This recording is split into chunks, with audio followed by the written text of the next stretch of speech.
consider the timeliness and the relevance of the content, right? So if it's something, so outdated, if you're trying to share content from a market update from a year ago, that's not relevant information. So don't share it. Welcome to the Simplified Social Marketing Podcast. I'm Chelsea Gardner, and if you're ready to make marketing clear, manageable, and fun with practical steps and effective tools, you are in the right place, my friend. Together, we'll untangle the complexities of marketing your business and transform them into clear, actionable steps. Let's dive in. Hey everyone, welcome to the Simplified Social Marketing Podcast. I'm your host, Chelsea Gardner, and I am so excited that you're here.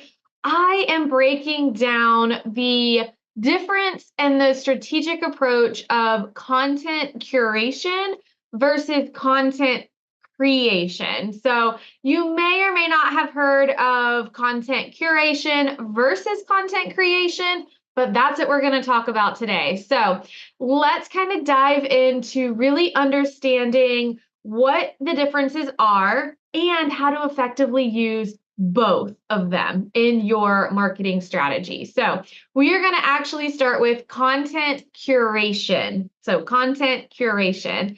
And content curation is the process of gathering, selecting, sharing existing content that is relevant to your audience. So existing content relevant to your audience. So if you are trying to target your realtors, you are going to gather and you are going to use existing content. You're going to share content that is relevant to your realtors on your social media platforms. The benefits of content curation is it's super cost effective, right? So it really reduces the need for producing content from scratch, taking up the time to produce content, create videos, even just if you are doing, static posts, it reduces the time needed for that. So you're really kind of doing things at a quicker pace than having to create all new content. So you're able to do some more frequent updates. You're able to, do some other things in your business besides social media. And you're adding value. So you are supplementing your own content by introducing different perspectives and information. So supplementing, that is the key word. You're not going to be using existing content. You're not going to be doing content curation for your entire social strategy, or you would be someone else's brand essentially, right? Because again, this is sharing existing content. So it's not your content. And so you don't want to build an entire social media platform from someone else's content, but it does help reduce some of the time needed if you're sharing that content. It's a time saver. You can add value, again, from getting different perspectives, information, different voices, and it really can help you network. So for those of you guys in the mortgage space that are maybe trying to, get in front of your realtors, talk to your realtors, and be right with them in social media, you can help build those relationships with your realtor partners, maybe by sharing their content that they're putting out there, right? So maybe you're sharing homes that they have listed for sale, or maybe they're talking about some market updates that you share onto your social feeds, into your stories and things like that, onto your Facebook page, right? So you can start building some of those relationships and networking just by sharing other content, right? If someone came and shared your video that you worked so hard on and shouted you out, again, make sure that you're, crediting them, but shouted you out on their pages. Let's say I shared your video into my stories and was like, wow, this is a great reel done by so-and-so, and I tag you in that. Wow, would that not make you feel amazing? Like, make sure that you may need to ask, make sure that it's okay that you share their content. But gosh, that would make me feel so great if someone did that. And so some of the best practices for content curation, obviously making sure that we are choosing the right content. So you have to make sure that the content that you're sharing aligns with your brand, your values, your audience interests. If you ever see people share funny reels, funny memes, things like that, that is content curation. They're not creating the actual content themselves. They are re-sharing that content into their stories or onto their Facebook pages.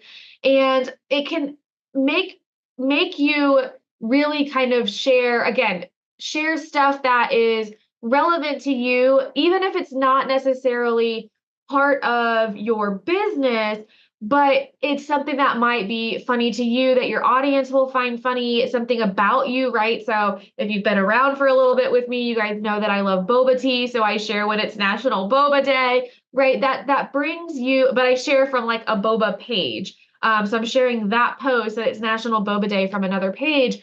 I'm not creating that post. I'm not doing that. I'm just sharing that content and saying, yay, it's National Boba Day. And so that is content curation, and it aligns with my brand because it's who I am as a human. All right.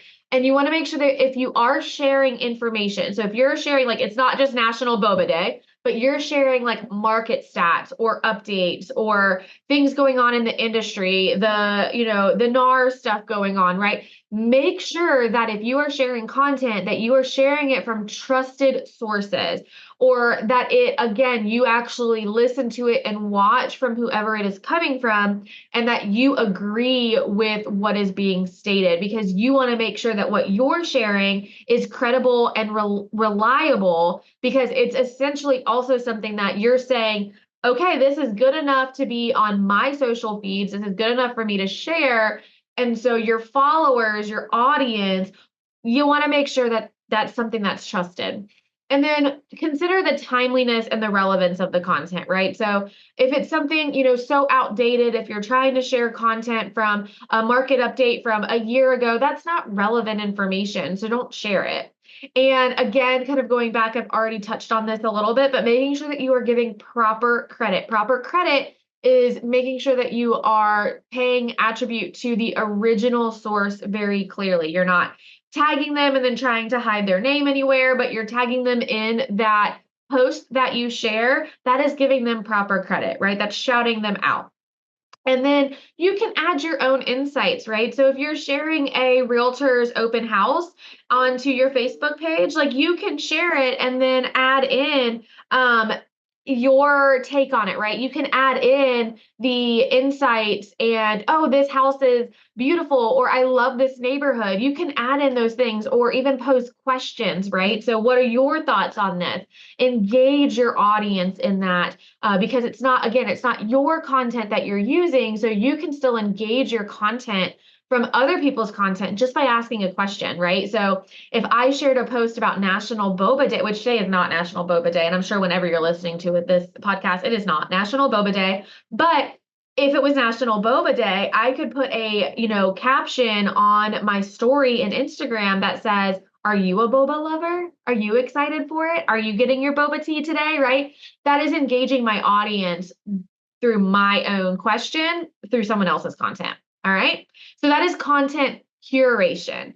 Now, let's talk about content creation. This is probably what most of you understand, what most of you guys think of when it comes to your marketing strategy and branding yourself on social media. So content creation is the process of producing brand new content. Brand new content that is original to your brand, right? It's original to you, whether it is a talking head video, similar to this if you're watching it on YouTube, whether it is a crafted post out of Canva, whatever the case may be, it's crafted, created, brand new content by you, or a marketer like myself. Benefits of having content creation obviously is your own brand voice. So it's helping to establish and really reinforce your unique brand voice and identity. So making sure that that content that you're creating is building on your own brand, because you, my friend, are your own brand. So you want to make sure that the content that you're creating establishes your brand and your voice and your identity in the industry. And it's original content. So you can more directly engage with your audience because you're tailoring those messages within that content, right? So I can come on here and talk to you through this podcast and tell you my thoughts on content creation, which obviously I am, but I can tell you my thoughts, right? Or I can interview somebody and they will tell you their thoughts, right? So that is content creation versus curation. So creation, I can directly engage with you and tell you my message. I can tailor it to what I believe, and hopefully that you'll engage with that. Also, y'all, fresh content is typically favored by search engines. It typically is favored in the algorithms. It is typically favored just by humans in general, right? Because they want to see you. They want to know, like, and trust you and your content, your brand voice, and what you're sharing. And so it really starts to help promote that online visibility because it's unique to you, right? And again, you're going to see more content creation in your marketing strategy, and the content curation is going to be an added bonus to help kind of maybe offset some of the time needed for that content creation. Okay, now let's talk about some best practices. So, best practices when it comes to content creation is my all-time favorite: develop a content calendar. So, in order to maintain consistent posting and not, posting and ghosting and then going away from the algorithm or from the social media platforms for 3 months, which I have been notorious to do, plan your content, develop a content calendar. I use a platform called Asana. I put everything in there that I am putting together, and then I schedule all of my content in Metricool. You can use several different other platforms. You can use a Word document to put your content to calendar together, or you can just kind of throw it into a scheduler already and look at it from there. But content calendars help you maintain consistency when you're trying to post your content. And then identify any themes or topics that may resonate with your audience. So if you are targeting realtors, then what are some key themes that you can stick with, right? So maybe doing a market stat update bi-monthly, right? That's a theme or a topic. Maybe it is sharing some downloadable guides that they are able to utilize for their first-time home buyers. Maybe it is checklists that you put out there for them to save so that they can share with their audience.